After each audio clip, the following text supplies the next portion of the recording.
Assalamualaikum warahmatullahi wabarakatuh. Bismillahirrahmanirrahim. Alhamdulillahirabbil alamin wa bihi nasta'in ala umurid dunya waddin. Salatu wassalamu ala asrofil anbiya wal mursalin sayyidina wa maulana Muhammadin wa ala alihi washabihi ajma'in. Amma ba'd. Haratul muhtaramin, para alim, para kiai, para punyai, wabil khusus yang saya hormati keluarga besar Dzurriyyah Hadratus Syekh Hasyim Asy'ari, wabil khusus keluarga besar Kiai Haji Shalahuddin Wahid bersama kita Ibunya Faridah Shalahuddin Wahid. Semoga selalu dikaruniai kesehatan. Gus Billy yang saya hormati, Profesor Dr. Muhammad Nuh DE, banyak kita di acara yang sama di beberapa hari ini. Alhamdulillah ketemu lagi di Tebuirang. Ketua Yayasan Universitas Hasyim Asy'ari, Profesor Dr. Imam Suprayogo, Rektor Universitas Hasyim Asy'ari, Profesor Dr. Heri Supratno bersama Ibu, segenap Wakil Rektor dan Sivitas Akademika Universitas Hasyim Asy'ari, Sekretaris Utama Yayasan Hasyim Asy'ari Insinyur Abdul Ghaffar yang saya hormati, Pengasuh Pondok Pesantren Al-Aqobah Kiai Haji Junaidi Hidayat, saya hormati Pengasuh Pesantren Wali Songo Kiai Haji Amir Jamiluddin yang saya hormati,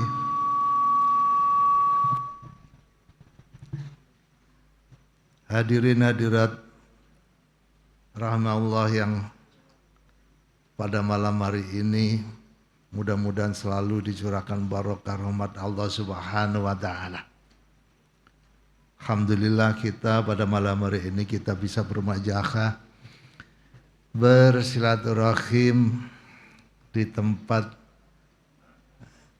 yang mendapat barokah dari Allah Subhanahu wa taala. Ini malam ini kita memperingati haul 5 tahun Kiai Haji Shalahuddin Wahid. Saya sendiri lupa kapan pertama kali saya berinteraksi. Karena ketemu kemudian pisah, ketemu pisah, dan itu sudah lama sekali. Tapi paling tidak saya ingat saya di dalam satu wadah. Itu di tahun 2009 Kiai Haji Shalahuddin Wahid sebagai Komisaris Utama BBS TV, saya sebagai Direktur Utama. Nah, ini kemudian banyak interaksi, kita sama-sama berpikir, dan ini ada perbedaan. Itu tadi Gosola diceritakan, itu orang yang sabar, ikhlas. Nah, itu dalam beberapa pemikiran. Kalau urusan bisnis, nah itu yang beda.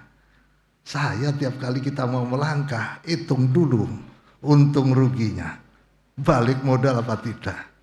Nah itu bedanya. Ghosnola ini luar biasa. Ikhlasnya luar biasa, sabarnya luar biasa.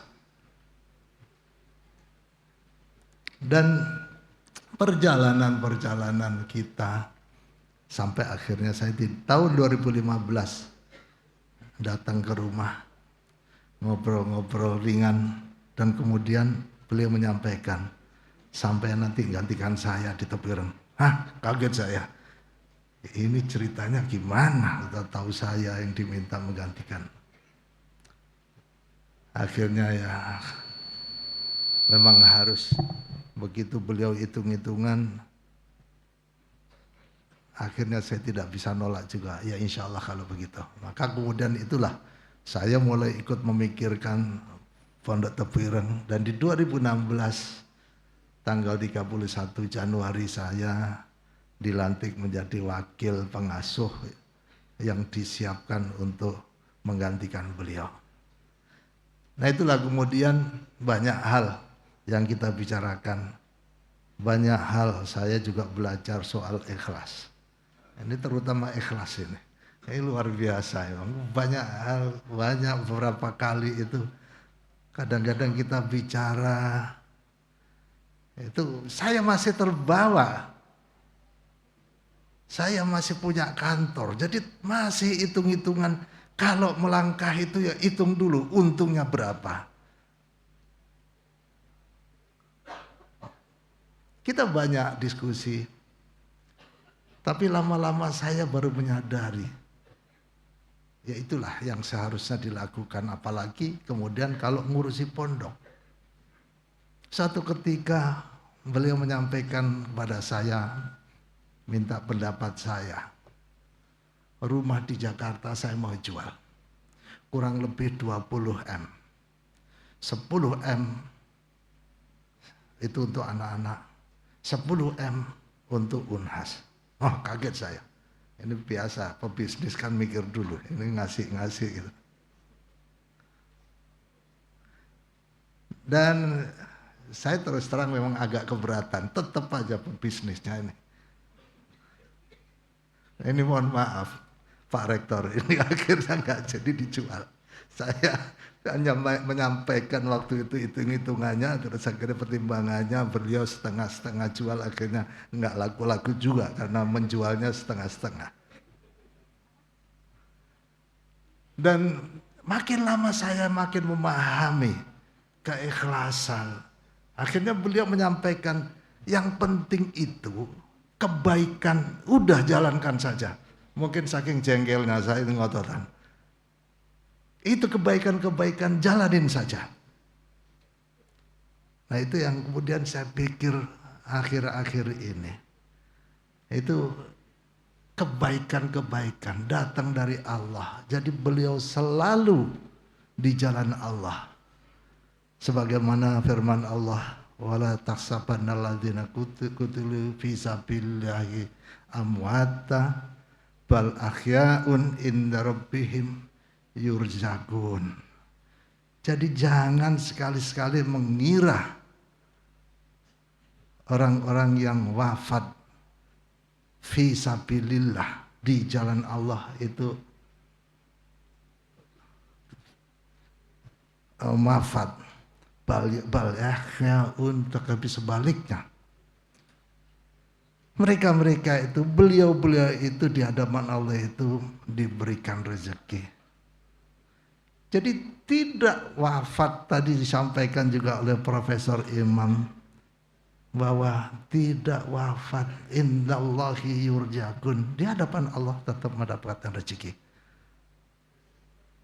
Dan kalau cerita mengenai hal ini, kita ingat ini Mi'raj, Isra Mi'raj Nabi besar Muhammad sallallahu alaihi wasallam. Nabi kita Khadratul Rasul berangkat dari Baitul Maqdis, kemudian langit pertama menembus langit kedua dan lain sebagainya, ketemu oleh para nabi. Nabi-nabi sebelumnya yang masa hidupnya itu selisih sekian banyak tahun, bahkan selisih sangat lama termasuk Nabi Adam. Tapi Kanjeng Rasul bisa ketemu semuanya. Sebagaimana firman Allah tadi, indallahi yurzaqun. Beliau-beliau itu masih tetap hidup. Demikian juga Kiai Shalawahiddin Wahid barangkali malam ini juga melihat kita, tetapi melihat dengan cara sendiri karena sudah terputus antara ruh dengan jasadnya. Kita bisa merasakan, barangkali keluarga dekat bisa merasakan kadang-kadang. Nah kemudian kita kadang-kadang juga berziarah makam. Jadi makam-makam itulah kadang-kadang ditemuin. Tapi pernah Kiai Abdurrahman Wahid menyampaikan, itu yang wafat itu belum tentu ada di makamnya, kadang-kadang kumpul di makam yang lain. Bisa jadi, ngapain itu, mungkin rapat atau apa yang lain. Jadi kita harus tahu kapan beliau-beliau itu ada di makamnya. Nah itu kemudian kita datengin, kita berziarah. Itu termasuk ahli ziarah itu memang Kiai Abdurrahman Wahid. Jadi itu kita nggak tahu sekarang ada di mana, tetapi kita yakin bal ahyaun inda rabbihim yurzakun.